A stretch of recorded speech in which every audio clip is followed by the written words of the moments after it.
Writing is not one discipline. Writing is many disciplines, and for that reason, many people find writing very difficult. What you can do is, before you write, always decide what kind of writing you're going to do. I want to introduce to you the content-centric style of writing. One of the reasons I want to do this is because there are a lot of people out there who have very well developed writing abilities. But one thing I see overlooked a lot is the development of the ability to work with raw content. So think of the collection of writing abilities as a machine, and it can be an amazing machine.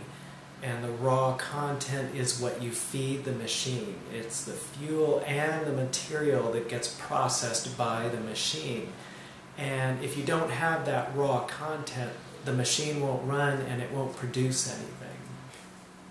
So for the time being, I ask you to set aside your being a writer.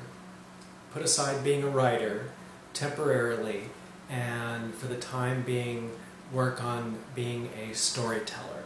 First, I want to talk about how there is a tendency with human thinking to settle on the first solution. The problem with this is whenever we are in the perfect state of mind to come up with new content and to originate new material, we change into the next state of mind that closes down our abilities to create that new content. So when we're working on a new story, a lot of the times the first fairly good solution that comes along for what happens in the story changes the way we look at that story. We get locked down to it. We stop thinking of that story as being changeable and start to think of that particular event solution in the story as being a permanent part of that story, and we're reluctant to think of options, and we are not so willing to make changes, remove that part of the story, and try other events that might work as well with different possibilities. And it's a tendency of human thought to start to mentally solidify that story and become inflexible with and close ourselves off from the infinite possibilities out there of how exactly that particular story, that particular series of events can play out. To realize your dreams, it's a great idea to forget all about how exactly you're going to achieve your dreams and pretend that you've already made it. Forget about the practicality of it and just think about what it would be like if you are in the middle of doing that and it's happening. So in this case, I want you to just imagine that you're already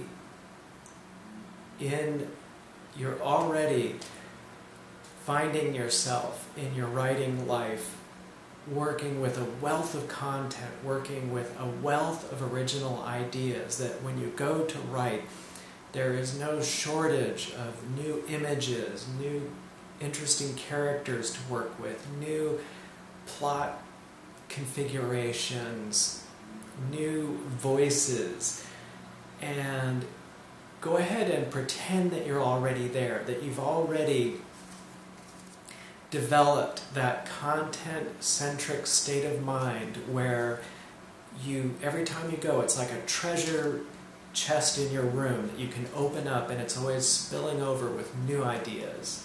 So that is one of our dreams as writers. There are other dreams that writers have. There is the dream of good spelling, but that isn't as fun to make a tutorial about. When we are content-centric writers, the essential story we are working on remains very changeable. Here is the exercise. I want you to write a 3-part short story. Very This is not a story where you're going to elaborate and go into great detail about every leaf on every tree. This is we're working with essential storytelling, and it has 3 parts to it. Go ahead and write that story that is about the size of a fable. Now that you have your story in another document outside of the story, I want you to go ahead and create sections for each of the 3 parts of the story, beginning, middle, and end. And you're going to have documents for each of these sections. For the first section, I want you to write down character, and that's going to be 1 brainstorm category. And then for beginning section, write down place or location. And then alternative event. And those are the 3 categories for the first part of the story. And then I want you to have 3 more categories for the second, middle part, and 3 more of those exact categories for the conclusion of the story. If you really want to do this particular exercise to the extreme, you can do it for a year. Go ahead and on your calendar mark down that from a year from now you're going to go into the next phase of the story. But for now, each day that you go to write, go to those 9 documents and write down something new for each of those. For the beginning, a new character. If you're telling a story with animals, try butterflies instead of squirrels. Try, whatever comes to mind. Be very non-critical, and the first half-good idea that you come up with, put down. Not the first good idea, but the first half-good idea that may already be questionable, obviously questionable, but those obviously questionable ideas have hiding in them new options, new possibilities that can lead to absolutely great ideas that could be brilliant, that could be new insight, that could be brand new outlooks on life. And it is those half-good ideas that have more possibilities to them than the first good ideas that come along. So this shouldn't take too long. Go through each one. Go, character, beginning of the story, location, beginning of the story, event, beginning of the story, and then go to the middle of the story. And so, something that happens in the story, when you want to come up with a new event possibility, think of what else could happen. If you're telling a story where a boat is sinking, one day when you're doing this brainstorm, you could say, well, what if a submarine is right underneath the boat? Or what if a flying saucer comes out of the sky and saves them? It depends on the particular, let's call it an ecosystem of that particular story, the particular whatever genre or whatever, but the thing is that you leave yourself open to as many options, and that is the focus of this exercise. Not to come up with a good story, but to develop your ability to search for options, to search for possibility. Now, this is the important part. Don't go and read what you write each writing session. Do that, and if you want to really do it for a year, and for that whole year, make it a rule that you can write down a new line of brainstorm, but won't go back and read the lists you're creating. You're creating 9 lists about this little story, but you aren't going to go back and read any of them until the end of the year, when you can go back and read through everything and sort it all out and pick and choose. And the thing about this, in creativity, there's this phenomena where things that are hidden are in our creativity are ways that we can create a magic. When we forget about things, when it is kind of like we're putting them back in the subconscious. When we let ourselves forget about ideas that we have come up with. They don't influence future ideas, so that our future ideas have a freedom of their own. They're not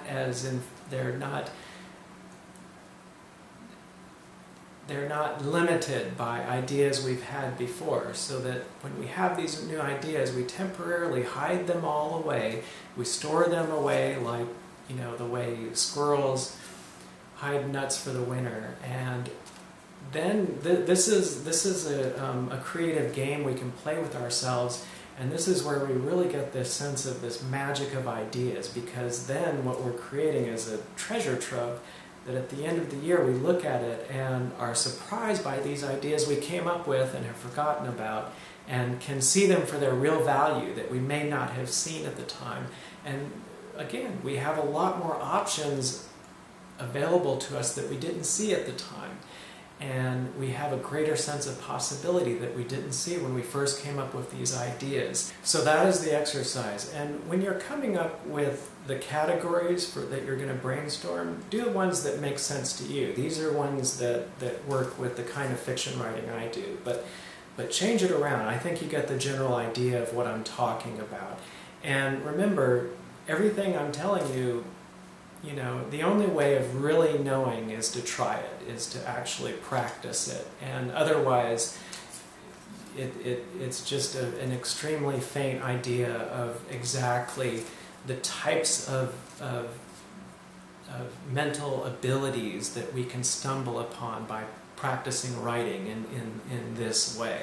So join the conversation. Remember, if this reminds you of something you do, some content-centric writing practice ability that you have developed, go ahead and write it down. You're leaving it for viewers and readers to enjoy and make use of themselves for years and years and years to come. So please, does this remind you of anything? Anything that you think other writers will find helpful, please leave a comment. Thank you so much, people who have already left messages and comments. I read them all. They are a great help. Think of these videos as my response to your comment. I'm very appreciative of what you have written. You encourage me to continue to make more tutorials, and you help to shape the kind of tutorials I make. So again, thank you very much. I make these videos so I can get the word out about my own storytelling. The story is illustrated and narrated in video format at solomation.com, and the best way that you can show your appreciation for these tutorials is to go to that website and watch these free episodes of my story. And again, please remember to hit the like button, leave a comment, and subscribe. I hope your writing goes great, and have a good day.